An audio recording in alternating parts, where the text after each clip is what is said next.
میں ان کو دودھ پلا کے واپس آ جاؤں گی۔ تو آپ نے فرمایا اگر تو واپس نہ آئی تو پھر؟ کہ اگر میں واپس نہ آئی تو اللہ مجھے جہنم میں ڈال دے جیسے انسانوں کو ڈالے گا۔ تو آپ نے اس کی رسی کھول دی اور وہیں بیٹھ گئے۔ اس نے دوڑ لگائی اور پہاڑوں میں غائب ہو گئی۔ دیر گزر گئی تو آپ نے دیکھا وہ پہاڑ سے اتر رہی تھی اور آ کر کہا یا رسول اللہ میں حاضر ہوں۔ اللہ اکبر، اسے خبر ہے میں کیوں حاضر ہوں۔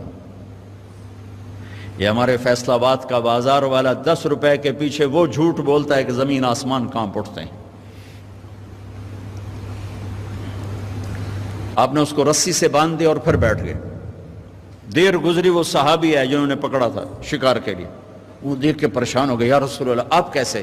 کہا بھائی میرا ایک کام ہے چھوٹا سا۔ کہا کیا؟ کہ یہ ہرنی میں ہدیہ مانگتا ہوں آپ سے۔ کہا یا رسول اللہ ہم تو جان قربان کرنے کے پیچھے پھر رہے ہیں، آپ ہرنی کہتے